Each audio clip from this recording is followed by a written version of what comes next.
베드로후서 2장 15절에서 22절 말씀 제가 봉독하겠습니다. 그들이 바른 길을 떠나 미혹되어 부올의 아들 발람의 길을 따르는도다. 그는 불의한 삭슬 사랑하다가 자기의 불법으로 말미암아 책망을 받되 말하지 못하는 나귀가 사람의 소리로 말하여 이 선지자의 미친 행동을 저지하였느니라. 이 사람들은 물 없는 샘이요 광풍에 밀려가는 안개니 그들을 위하여 캄캄한 어둠이 예비되어 있나니 그들이 허탄한 자랑의 말을 토하며 그릇되게 행하는 사람들에게서 겨우 피한 자들을 음란으로서 육체의 정욕 중에서 유혹하는도다. 그들에게 자유를 준다 하여도 자신들은 멸망의 종들이니 누구든지 진 자는 이긴 자의 종이 됨이라. 만일 그들이 우리 주 대신 구주 예수 그리스도를 알므로써 세상의 더러움을 피한 후에 다시 그 중에 얽매이고 지면 그 나중 형편이 처음보다 더 심하리니 의의 도를 안 후에 받은 거룩한 명령을 저버리는 것보다 알지 못하는 것이 도리어 그들에게 나으니라. 참된 속담에 이르기를 개가 그 토하였던 것에 돌아가고 돼지가 씻었다가 더러운 구덩이에 도로 누웠다 하는 말이 그들에게 응하였도다. 아멘. 저에게 이제 개척을 시작하고 담임을 시작하고 또 매주 설교해야 되는 직무를 담당하면서 어떻게 보면 지속적으로 하는 고민이 있습니다. 그것은 목사와 목회를 담당하는 저라는 존재는 바른 길을 제시하고 말씀드리는 사람인가 혹은 위로하는 사람인가라는 것에 대한 갈등입니다. 여러분은 어떻게 생각하십니까? 이 두 가지는 구분할 수 없는 문제입니다. 목회자는 하나님의 말씀 앞에서 때로는 위로를 하기도 하지만 때로는 바른 길을 가도록 경고하는 사람이기도 합니다. 그런데 시간이 지날수록 또 목회의 연차가 생겨갈수록 또 우리 교회 같이 작은 교회들 서로의 삶의 여건과 형편을 그 이해의 폭이 큰 교회일수록 점점 더 어렵고 고민이 되는 점이 바로 이런 바른 길을 제시하는 문제입니다. 정강훈 목사의 사랑제일교회와 8.15 광화문 집회로 인한 감염 폭발이 있고 한국교회가 매우 어려운 시기를 지나고 있습니다. 저는 그 중심에 한국교회 안에서 너무나도 쉽게 유통되었던 가짜뉴스와 음모론이 있음을 이전부터 계속 추적하며 지켜보고 있습니다. 이번 주에도 어느 분이 이런 교회 다녀도 되는 거냐고 하면서 한 동영상을 보내오셨는데요. 내용은 그렇습니다. 코로나 백신을 맞으면 유전자가 변형이 되어서 맹목적으로 정부를 따르게 된다는 영상의 내용입니다. 그냥 이렇게 말로만 들을 땐 정말 기가 막히죠. 바이러스 항체를 만드는 백신이 유전자를 변형시키고 그 변형된 유전자가 정부를 맹목적으로 따르게 만든다는 것입니다. 그래서 코로나를 일부러 퍼뜨리고 있고 충분히 위협적이지 않고 또 끝낼 수 있는데도 백신을 맞을 때까지 코로나를 퍼뜨리고 있다는 내용입니다. 안타까운 건 그런 말도 안 되는 내용이 교회 안에서는 무슨 미래를 내다보는 일처럼 되게 예언처럼 신비한 것처럼 아직도 버젓이 전달이 되고 있다는 것입니다. 저는 이런 모습을 볼 때 참 혼란스러움을 느낍니다. 우리는 진리를 가졌다고 하는 자들이고 진리를 믿는 자다고 하는 자들인데 아주 기초적인 상식과 아주 기초적인 지식도 배제되는 이런 내용을 신봉하고 따라가는 이 딜레마가 어떻게 동시에 일어날 수 있는지 혼란스럽기도 합니다.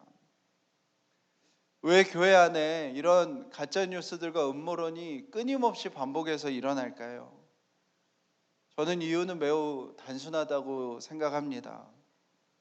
목회자가 가르치지 않기 때문이죠. 목회자가 바른 길을 제시하지 않기 때문입니다. 그리고 제가 지켜보는 가운데에서는 많은 목사들은 어쩌면 이 가짜뉴스를 만들고 유통하는 이들의 에너지를 교회 안에서 사용하기를 더 바랍니다. 그렇기 때문에 바른 길을 제시하지 않는 것이죠. 저도 그렇게 답해드렸습니다. 목회자들이 이런 내용을 인지함에도 불구하고 적극적으로 교인들에게 가르치지 않는 교회라면 옮기셔야 한다고 답을 해드렸습니다. 우리가 이단은 당연히 경계해야 됩니다. 이단이나 다름없는 정광훈 같은 부류도 경계해야 되죠. 과격하고 막말을 쏟아내고 하나님의 사람으로서 부합되지 않는 언행을 하는 이들도 경계해야 합니다. 그런데 정말 경계해야 되는 한 가지의 모습도 있습니다. 세련되고 아주 멋들어지고 온화하지만 바른 길과 옳은 길을 제시하지 않고 고민하지 않게 만드는 설교자와 목사도 우리가 경계해야 합니다. 저와 여러분은 하나님을 믿습니다. 그리고 하나님이 성경을 통해서 자신이 무엇을 바라고 원하는지를 계시하셨음을 우리는 믿습니다. 우리는 예수 그리스도가 이 땅에 오셔서 하나님 자체이신 자신을 보여주시고 하나님이 무엇을 기뻐하시는지를 들려주시고 알려주셨다고 우리는 믿습니다. 그렇다면 우리 신앙생활은 당연히 신앙생활에서의 가장 중요한 것은 하나님의 뜻과 하나님이 기뻐하시는 일을 행하는 것에 있습니다. 예수님을 믿는다는 것은 예수님을 마음에 모시고 예수님께서 이 땅에서 행하셨던 그 삶들을 우리가 살아가는 것이 우리의 믿음이고 우리의 모습이어야 합니다. 그리고 그 삶은 우리를 당연하게 온전하고 바르고 옳게 이끄는 것이죠. 마태복음 5장 13절에서 16절에 예수님이 이렇게 말씀하셨습니다. 너희는 세상의 소금이니 소금이 만일 그 맛을 잃으면 무엇으로 짜게 하리요?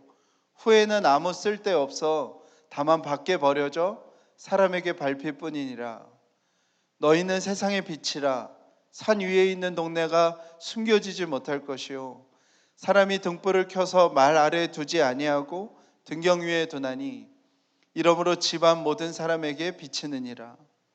이같이 너희 빛이 사람 앞에 비치게 하여 그들로 너희 착한 행실을 보고 하늘에 계신 너희 아버지께 영광을 돌리게 하라. 어쩌면 올해는 코로나19 상황에서는 우리가 밖에 버려져 밟히는 소금이 되어버린 것은 아닌가 하는 질문을 하게 되는 한 해입니다. 어느 곳도 밝게 비춰주지 못하는 우리의 모습을 세상에게 들켜버린 것은 아닐까 하는 한 해입니다. 그런데 오늘 베드로는 이미 베드로후서에 그 문제를 경고하고 있습니다. 거짓 선지자들과 거짓 교사들이 사람들을 어떻게 이끌고 있는지 베드로는 경고하며 소리칩니다. 거짓 선지자와 거짓 교사에 대한 베드로의 세 번째 경고인데요. 그 내용은 바른 길을 제시하지 않는다는 것입니다. 이것은 우리 안에 있는 큰 욕망입니다.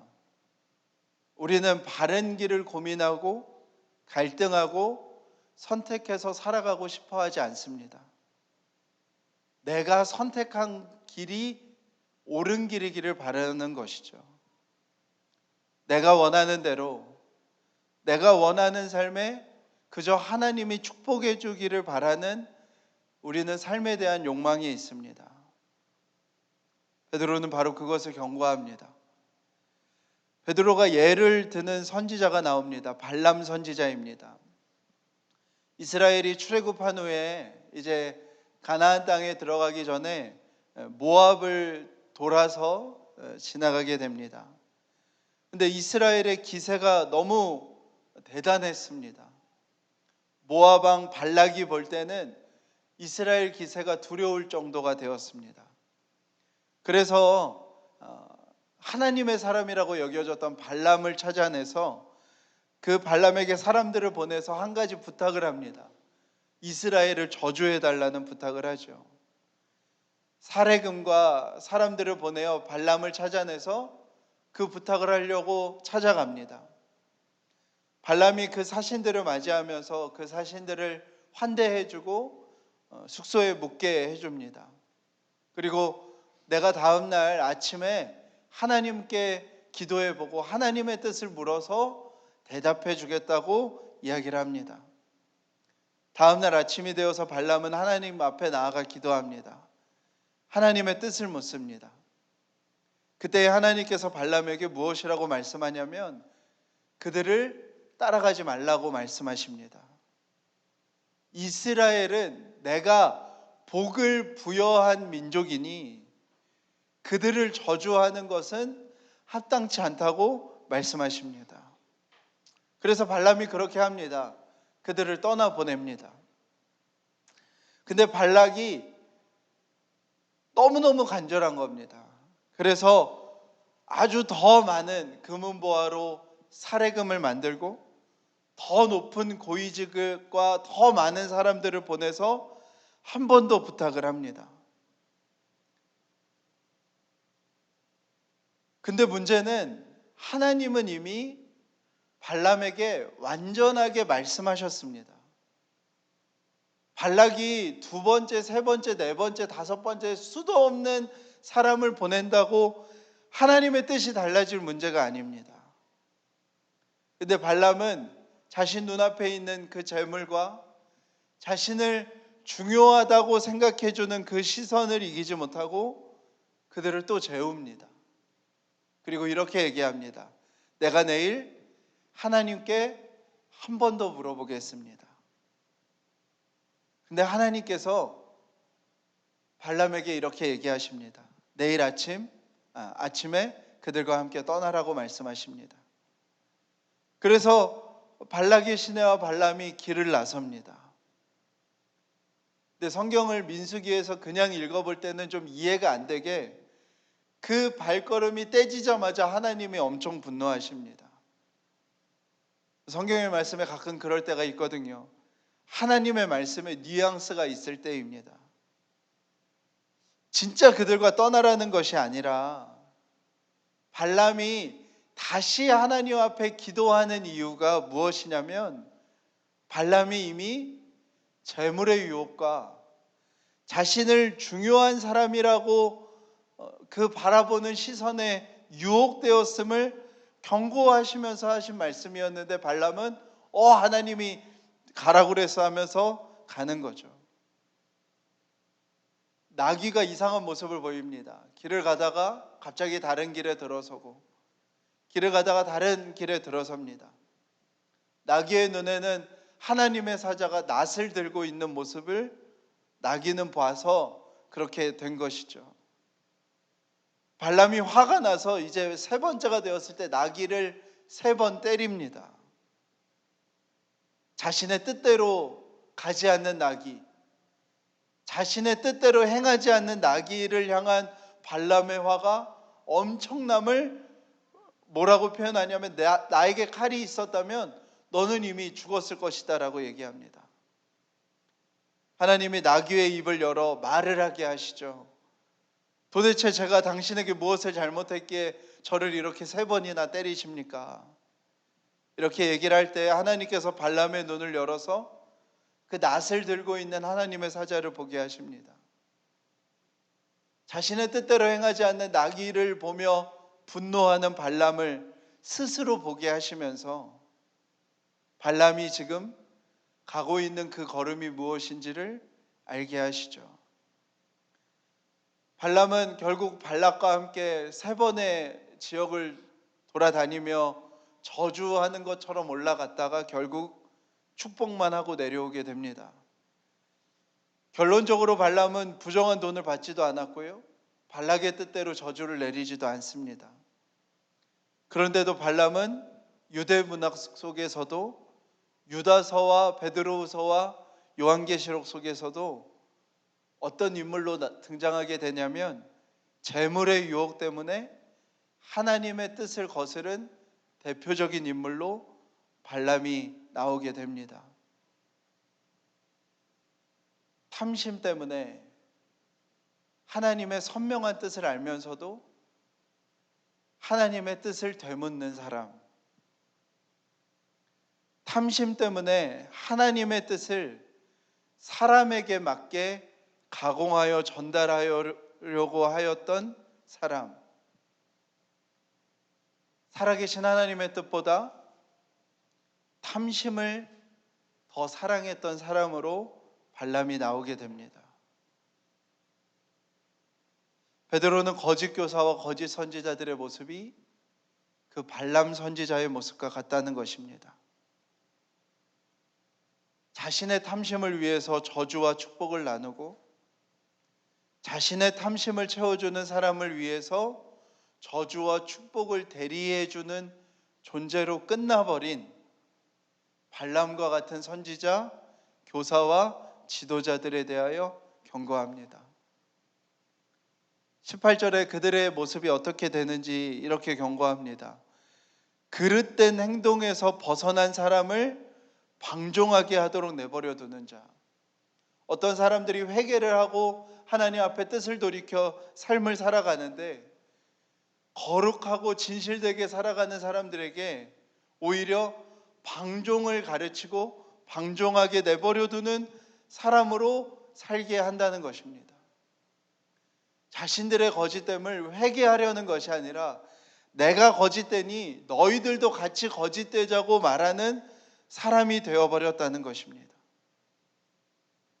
삶의 목적이 정결함과 거룩함이 아니라 자신들이 원래 있던 자리로 돌아가도록 만들어주는, 도움을 주는 사람이 되었다고 말합니다. 19절에는 이렇게 표현합니다.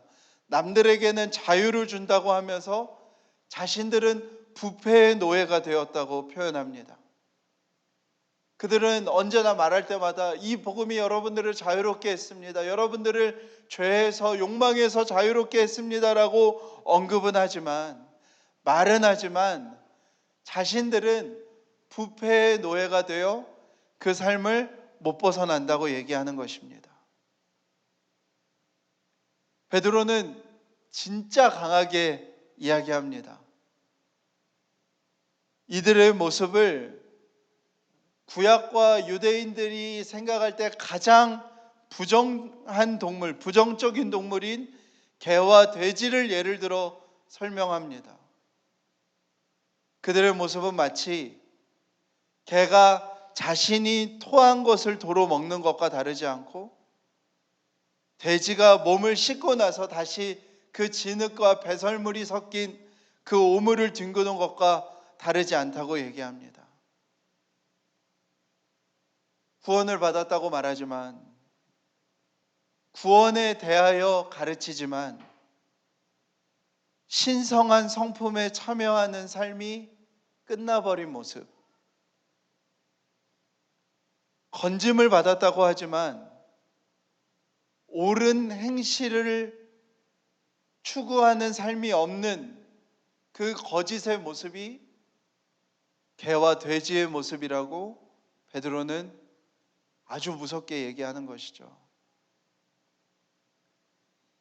자녀가 철이 들면 부모에 대하여 느끼는 사랑의 감정이 좀 달라지죠. 어릴 때는 잔소리하지 않는 부모가 좋은 부모라고 생각합니다. 잔소리하지 않고 시키지 않는 것이 사랑이 많은 부모라고 느끼는 때가 있습니다. 그런데 철이 들고 나면 부모에 대한 사랑의 감정이 바뀝니다. 자녀가 결혼을 하고 아버지가 있던 그 아버지의 자리가 되고 나면 바뀌는 사랑의 감정이 있습니다. 나의 부모가 바르게, 온전하게, 옳게 살려고 애쓰신 그 삶이 사랑으로 다가올 때가 있습니다. 그때가 자녀들은 철이 든 때인 것이죠. 어느 곳의 지도자를 볼 때에도 우리는 나에게 어떻게 해주는가를 첫 번째 기준으로 삼기도 하지만요. 근데 정말 그 지도자에게 감사하게 될 때는 언제냐면요. 여러 가지 상황 속에서도요. 정말 쉽지 않은 상황 속에서도 정말 꾸준하게 최선을 다하여 바르고 온전하고 옳게 행동해서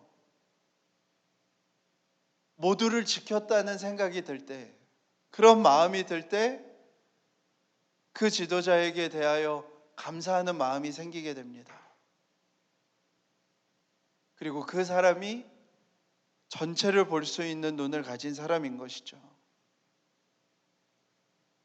우리는 바름을 차가움이라고 쉽게 생각합니다.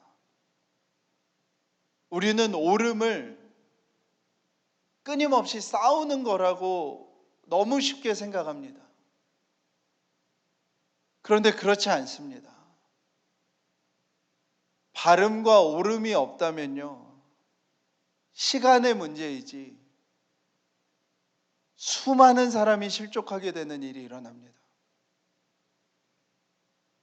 쉽게 넘겼던 욕망들이 모이게 되면요, 결국에는 전체를 삼키는 문제로 다가오게 됩니다. 우리는 그런 모습을 우리 주위에서 너무 쉽게 보고 있습니다. 성경을 가르치는 자와 지도자는 바른 길을 고민하는 사람이어야 합니다. 각 사람을 끝까지 보호하기 위한 반드시 있어야 하는 모습은 바른 길을 끊임없이 매진하여 걸어가는 것입니다. 성도들에게 옳은 삶을 도전해야 합니다. 그런 성도들이 세상 속에서 자신이 속한 영역에서 바른 삶과 옳은 길을 회복하며 하나님 나라를 확장해 가는 것입니다. 성도의 교제는 서로가 더욱 바른 삶, 옳은 행실, 신성한 성품에 참여하도록 돕는 것이어야 합니다. 성도의 교제가 탐심과 욕망과 방종과 부패를 따르는 것을 괜찮다, 옳다 여겨주는 모습이 되면 안 됩니다. 목사와 지도자들이 탐심을 따르고 교회가 욕망의 길을 권면하고 성도들은 자신의 욕망을 위로해 줄 지도자를 찾아내고 세상은 방종과 부패와 더러움으로 채워지는 모습이 우리의 모습이고 우리의 현실이라면 우리는 토한 것을 다시 먹는 개와 씻고 나서 오물에 뒹구는 돼지와 다름이 없음을 기억해야 합니다. 이번 주에 우리가 고린도후서를 묵상합니다. 근래에 제가 성경을 읽으면서 느끼는 주된 감정은 안타까움입니다. 고린도후서도 베드로 전후서도 마치 지금 현실에 우리에게 하시는 말씀처럼 매우 구체적인 상황을 담고 있습니다. 사도 바울은 믿음은 구원으로 얻는다고 전했습니다. 그런데 그것으로 끝나지 않았습니다. 서신서의 더 많은 분량은요, 그 구원을 얻은 우리의 삶이 구체적으로 무엇인지 이야기하고 있습니다.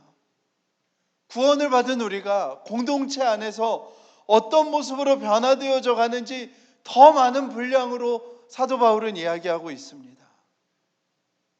이번 주에 읽은 내용이 연보, 헌금에 대한 내용이었습니다. 사도 바울의 고백들을 보십시오. 조심하고 또 조심합니다. 연보를 자신이 받지만 전달은 반드시 디도나 다른 사람을 통하여 하게 합니다. 어느 것 하나에도 오해가 생기지 않도록 바르고 온전하게 애쓰고 조심하는 사도 바울의 모습을 보십시오. 사도 바울이 이렇게 표현합니다. 선한 일을 하면서 누군가에게 비방거리가 되지 않도록 하는 것이 자신의 목표라고 고백합니다. 사도 바울은 분열과 싸움으로 망가진 고린도 교회를 회복하기 위하여 그런 조심함과 발음과 옳음으로 교회를 향한 하나님의 영광이 회복될 수 있도록 하는 것입니다. 사도 바울은 고린도 교회에서 어떤 연보도 받지 않는다고 여러 번 밝힙니다. 오히려 사도 바울이 에베소 지역에서 활동했던 그때에 오히려 완전히 떠나 있던 마게도니아 지역의 성도들에게서 연보를 받아서 활동하며 고린도 교회에 편지도 씁니다. 그것을 여러 번 강조합니다.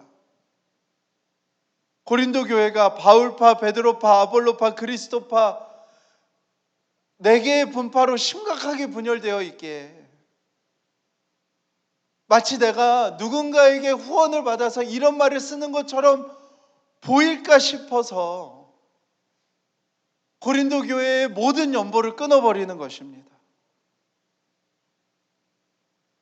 바른 소리를 내기 위해서, 옳은 길을 제시하기 위해서 사도 바울은 자신의 권리마저 끊어내고 고린도 교회에 편지하며 고린도 교회의 회복을 위하여 기도하고 편지하고 목양하고 돌보고 있는 것입니다. 사도 바울이 이런 얘기를 반복합니다. 내가 왜 이렇게까지 한다고 생각하십니까?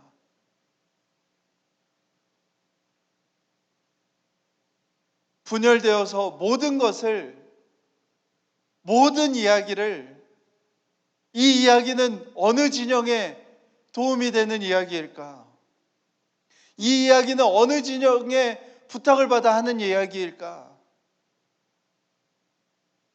저 사람은 지금 우리 진영을 위하여 움직이고 있는 사람일까? 라고밖에 생각하지 못하는 고린도 교회에게 사도 바울은 수도 없이 자신의 욕망을 십자가에 못 박았음을 고백하며 자신이 자랑할 것은 연약함과 어리석음에는 없음을 고백하며 자신의 권리를 끊어내면서까지도 사도 바울은 바른 길, 옳은 길을 제시하고 전하고 있는 것입니다. 특별히 올해 코로나19 이 상황 속에서 우리는 베드로의 권면을 마음에 정말 잘 새겨야 하겠습니다. 한 교회가 무너질 때예요. 한 교회가 흔들리고 분열되고 찢겨질 때예요. 수많은 사람이 실족하고 믿음을 떠나가게 되는 것을 우리는 두려운 마음으로 기억하여야 합니다. 바른 길과 옳은 길이 제시되지 않을 때 우리는 조금씩 무너지고 있는 것은 아닌지 돌아볼 수 있어야 합니다. 가짜뉴스 몇 개, 음모론 몇 개라고 생각했던 그 시작들을 가르치지 않았던 지금이 바른 길과 옳은 길을 제시하지 못했던 그 순간들로 인하여 지금 수많은 젊은 세대를 잃어버린 수많은 영혼들이 교회를 떠났음을 우리는 기억해야 합니다. 하나님께서 저와 여러분을 이 세상의 빛과 소금으로 부르셨습니다. 교회를 넘어 교회의 모습과 교회에서 제시되어지는 바가 이 세상의 바른 길과 옳은 삶을 제시하는 소명임을 우리는 기억하여야 합니다. 하반기에 목표로 레미제라블을 두고 읽고 있는데요. 빵을 훔쳤다는 죄로 감옥에서 여러 가지 일들로 19년 동안 옥살이를 하고 나온 장발장이 나옵니다. 전과자라는 표시의 신분증을 들고 어느 곳에서도 잠을 잘 수도 먹을 것을 얻을 수도 없었던 그 장발장이 디뉴의 미리엘 주교의 환대를 받아서 그 숙소에서 하루를 보내게 됩니다. 근데 은촛대 두 자루를 들고 도망을 치게 되죠. 수상히 여겼던 경찰이 검문을 하고 결국 잡히게 됩니다. 경찰이 미리엘 주교에게 와서 이것을 이 사람이 이야기하는 대로 당신이 이 사람에게 준 것이 맞습니까? 라고 묻습니다. 그때 미리엘 주교가 이것은 장발장의 것이라고 대답을 하지요. 그러면서 어리둥절한 장발장에게 이렇게 얘기합니다. 나의 형제여, 당신은 이제 악이 아니라 선에 속한 사람이요. 나는 당신의 영혼을 위해서 값을 지불했소. 나는 당신의 영혼을 암담한 생각과 영벌의 정신에서 끌어내 하나님께 바친 것이요. 라고 말하면서 한 가지 부탁을 합니다. 이 은으로 당신이 정직한 사람이 되기 위하여 쓰겠다는 약속을 해 주십시오. 그 이후에 장발장은 거룩한 사람이 되고 성자가 되는 이야기입니다. 옆에 있던 이가 미리엘 주교에게 왜 그렇게 하셨는지 묻습니다. 그때 정말 저에게 깊이 남은 구절이 있습니다. 사람들은 장발장이 훔친 빵만 기억하지 이 사회가 장발장에게 훔쳐간 것은 누구도 기억하지 않는다.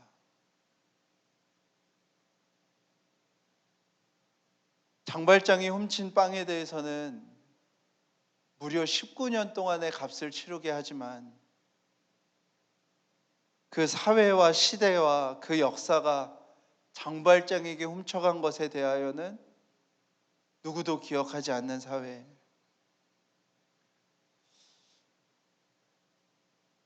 저는 그 책을 읽으면서 다시 한번 이것이 우리의 사명이지 않을까 하는 마음이 들었습니다.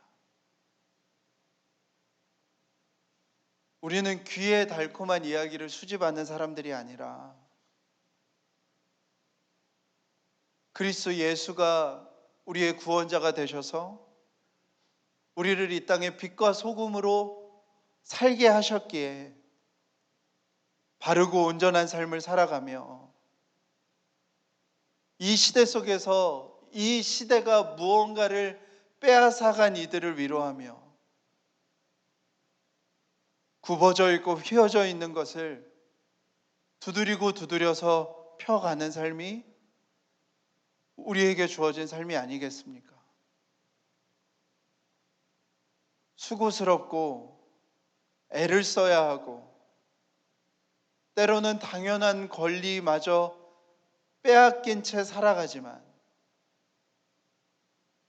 사도 바울처럼 영원한 하나님 나라에 우리에게 상을 주실 일을 바라보며 이겨나가는 삶이 마땅한 우리의 삶이 아니겠습니까?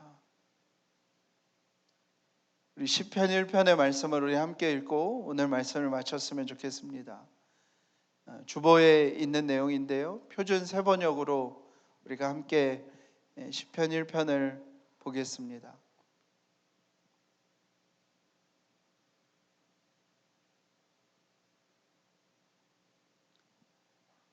함께 읽겠습니다. 복 있는 사람은 악인의 길을 따르지 아니하며 죄인의 길에 들어서지 아니하며 오만한 자들의 자리에 함께 앉지 아니하며 오로지 주의 율법을 즐거워하며 밤낮으로 율법을 묵상하는 사람이다. 그는 시냇가에 심은 나무가 철 따라 열매를 맺으며 그 잎이 시들지 아니함 같으니 하는 일마다 잘 될 것이다. 그러나 악인은 그렇지 않으니 한갓 바람에 흩날리는 겨와 같다. 그러므로 악인은 심판받을 그때에 얼굴을 들지 못하며 죄인은 의인들의 모임에 들어서지 못한다. 그렇다. 의인의 길은 주께서 인정하시지만 악인의 길은 망할 것이다. 사랑하는 여러분, 우리가 이 말씀을 기억하였으면 좋겠습니다. 악인의 궤를 따르지 아니하고 죄인의 길에 들어서지 아니하고 오만한 자들의 자리에 함께하지 아니하며 주야로 말씀을 묵상하며 바른 길, 온전한 삶을 살아가는 그 삶이 저와 여러분의 삶이기를 간절히 축복합니다. 우리 함께 찬양하고 기도하시겠습니다.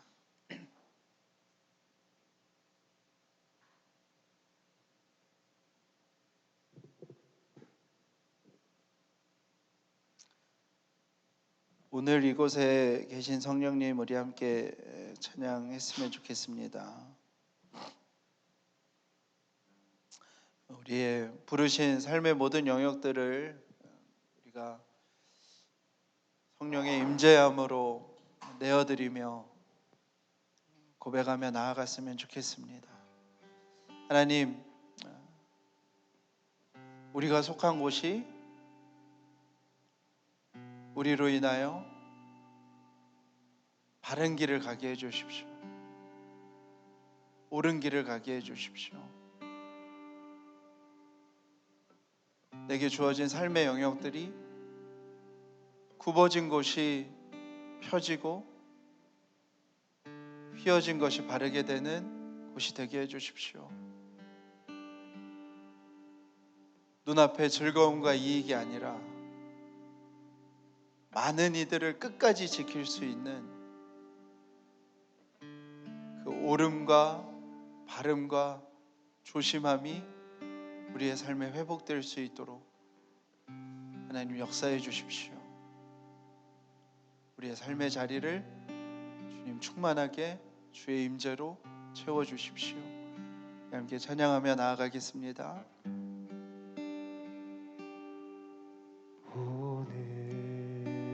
이곳에 계신 성령님, 우리에게 말씀하시고 우리를 가르치소서. 닫힌 우리 맘 열어주시고 주의 빛으로 밝혀 우리를 인도하소서. 주님보다 앞서지 않고 겸손하게 주님의 말씀 기다리니 주님 손에 우릴 드립니다. 사랑으로 인도하소서. 오늘 이곳에 계신 성령님, 우리에게 말씀하시고 우릴 가르치소서. 닫힌 우리 맘 열어주시고 주의 빛으로 밝혀 우릴 인도하소서. 주님보다 앞서지 않고 겸손하게 주님의 말씀 기다리니 주님 손에 우릴 드립니다. 사랑으로 인도하소서. 주님보다 앞서지 않고 겸손하게 주님의 말씀 기다리니 주님 손에 우릴 드립니다. 사랑으로 인도하소서.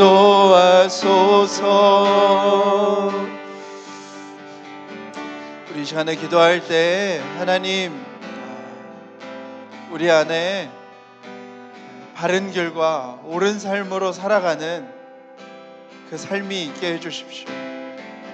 그 삶을 도전하는 목소리들에 우리의 마음이 더 열리게 해주십시오.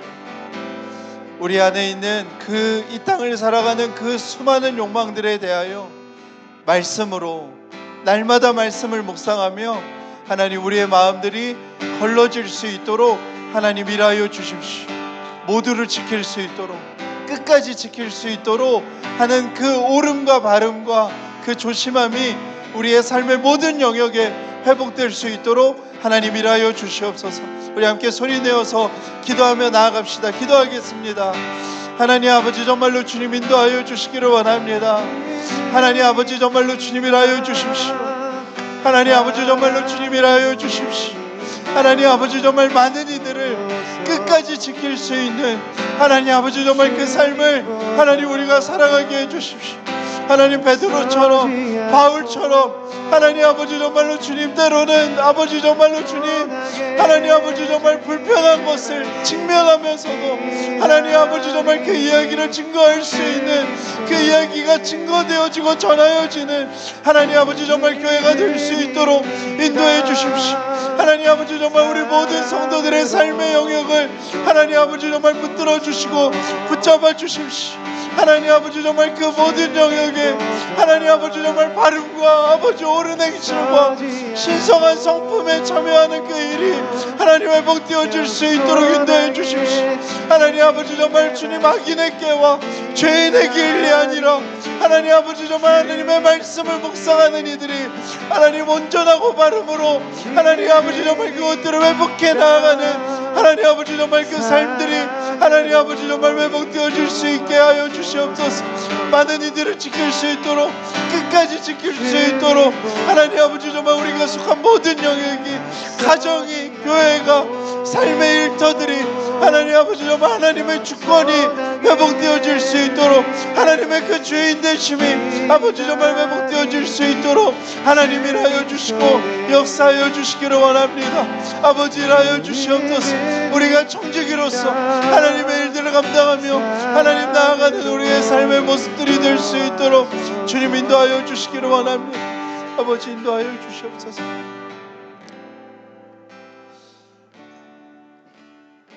우리 시간에 한 번 더 기도하기 원합니다.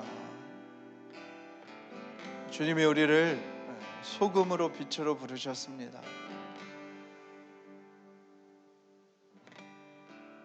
밝게 밟혀 버리는 소금이 아닌 그 짠맛을 드러내는 소금으로 우리를 부르셨습니다. 숨겨진 마을을 비추어내는 빛으로 우리를 부르셨습니다. 우리 시간에 좀 애통한 마음을 가지고 함께 기도했으면 좋겠습니다. 하나님, 우리를, 교회를, 성전된 한 사람 한 사람을 축복하셔서 소금과 빛으로서의 삶을 회복하게 해주십시오. 짠맛을 잃어버리지 않고 어떤 어둠도 빛을 비춰주는 이 사회 속에서 무언가를 빼앗긴 채 살아가는 이들을 위로하고 비추어 줄 수 있는 그 삶을 우리가 살아가게 해주십시오. 주님, 우리에게 용기를 주십시오. 주님, 우리를 담대케 하여 주십시오. 우리 함께 소리내어 함께 기도하며 나아갑시다. 기도하겠습니다. 하나님 아버지, 간절히 원합니다. 하나님 아버지, 정말 소금으로서 빛으로서 살아가게 해주십시오. 하나님, 우리 모든 성도들의 삶을, 이 땅의 교회들과 성전된 한 사람 한 사람의 삶을 하나님 축복해 주십시오. 아버지, 정말로 주님, 그 일들이 우리 가운데 일어나게 해주십시오. 거센 들불처럼 일어나게 해주십시오. 하나님 아버지, 정말 그 아버지 정말 본질이 회복되어지게 해주십시오. 하나님의 복음이 이 땅에 처음 심겨져 하나님 아버지 정말로 주님 어두웠던 아버지 정말 신분제들과 어두웠던 여성에 대한 차별과 어두웠던 아버지 정말로 주님 사람에 대한 차별들을 아버지 정말 무너뜨렸던 것처럼 하나님 아버지 정말 이 땅에 아버지 정말로 주님 의료와 교육에 하나님 아버지 정말 모든 이들이 아버지 정말로 받을 수 있도록 이 땅을 밝혔던 것처럼 하나님 아버지 정말 지금 우리가 다시 한번 그 마음들을 회복할 수 있도록 인도해 주십시오. 하나님 아버지 정말 주님 이 땅을 회복하는 아버지 정말 그 바른 길과 옳은 삶이 무엇인지 하나님 우리가 아버지 정말 비추고 밝히고 썩지 아니하게 하는 하나님 아버지 정말 그 삶을 살아갈 수 있도록 인도해 주십시오. 하나님 우리의 욕망을 달래줄 하나님 아버지 정말 그런 이야기들이 하나님 아버지 정말로 주님 선언되어지고 선포되어지지 아니하게 하시고 하나님 아버지 정말 우리가 애쓰고 고되고 때로는 우리의 권리를 상실한다 할지라도 하나님 아버지 정말 이 땅에 하나님 아버지 정말 무언가를 빼앗긴 채 살아가는 하나님 아버지 정말 그들을 위로하고 그들을 회복시키고 그들을 하나님의 형상으로 돌리는 하나님 그 일에 우리가 사용되어 줄 수 있도록 하나님 인도하여 주시기를 원합니다. 하나님 아버지 정말로 주님이라여 주시옵소서. 주님이라여 주시옵소서. 주님이라여 주시옵소서. 우리 위에 그 은혜를 더하여 주시옵소서. 우리 위에 그 은혜를 더하여 주시옵소서.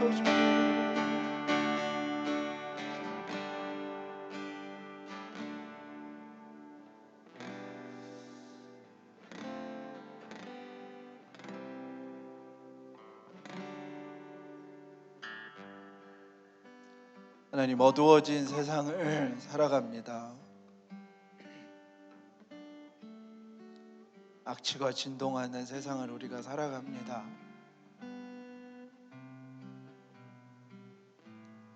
하나님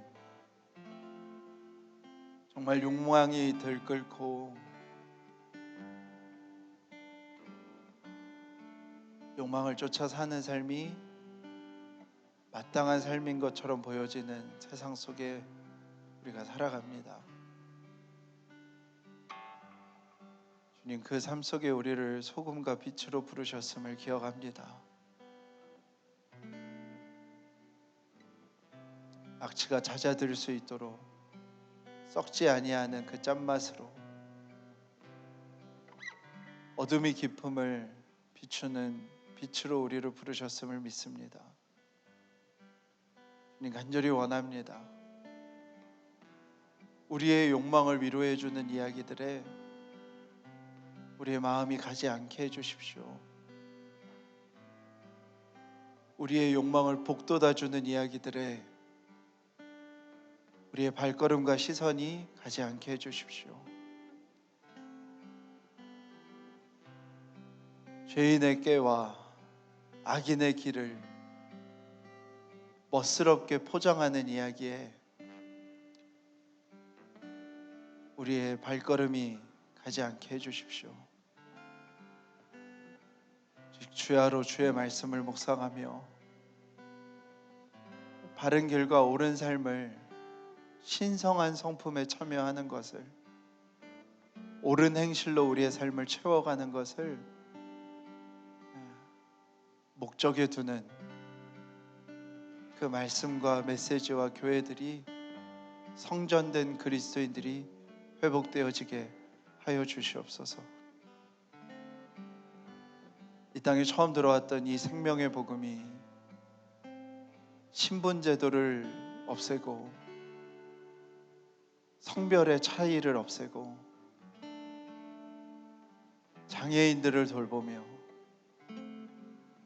그 세상 속에서 무언가를 빼앗긴 채 살아갔던 이들을 자유케 했던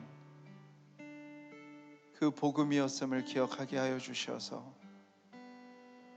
지금 시대에도 동일하게 이 생명의 말씀을 지닌 우리가 이 세상 속에 무언가를 상실한 채 살아가는 빼앗긴 채 살아가는 이들을 위로하고 그들을 하나님의 형상으로 세워가고 회복시키는 일에 하나님 우리를 사용하여 주시기를 원합니다.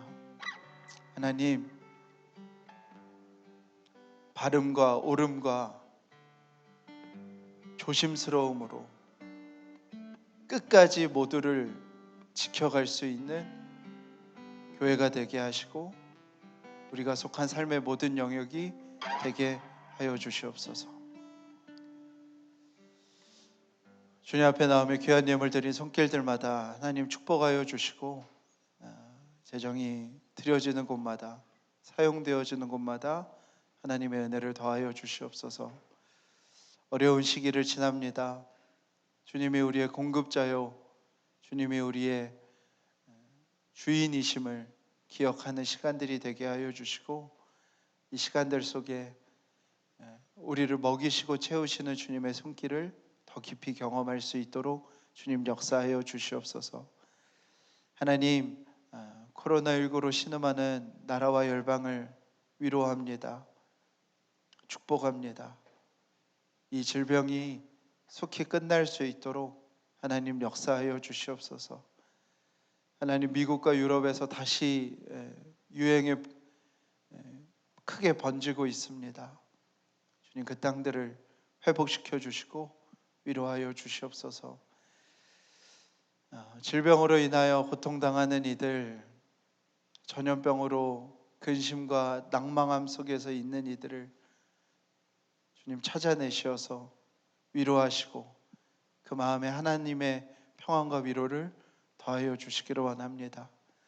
주님, 남북 간에 평화가 심어질 수 있도록 주님 역사하여 주시옵소서. 속히 남북이 다시 대화의 진전이 있게 하여 주시고 하나님, 미국과 중국의 전폭적인 지지 속에 이 땅에 확고한 평화가 심어지게 하여 주셔서 두 나라가 하루속히 자유롭게 왕래하는 날이 시작될 수 있도록 하나님 역사하여 주시옵소서. 두세 사람 모여 예배하는 예배의 처소들, 각자의 집에서 처소에서 온라인으로 드려지는 모든 그 시간과 공간들, 핍박받는 선교지에서의 예배들, 북녘 땅에서 주의 이름을 기억하여 모인 모든 곳에 하나님의 임재와 하나님의 역사를 더하여 주시기를 원합니다. 하나님, 날이 추워집니다. 이 땅에 소외된 이들, 연탄 한 장 한 장으로 근근히 겨울을 나야 하는 이 땅의 수많은 이들, 학대와 폭력 앞에 놓인 이 땅의 어린이들, 그 모든 이들에게 우리가 더욱 하나님의 사람들이 더욱 깨어 그들을 위로하고 그들에게 온기를 전할 수 있는 우리가 될 수 있도록 하나님 일하여 주시옵소서. 이제는 우리 주 예수 그리스도의 은혜와 아버지 하나님의 놀라우신 사랑하심과 성령님의 감화 교통하심이 이 예배에 함께하는 모든 이들을 위해 지금부터 영원토록 함께 하시기를 간절히 축원하옵나이다.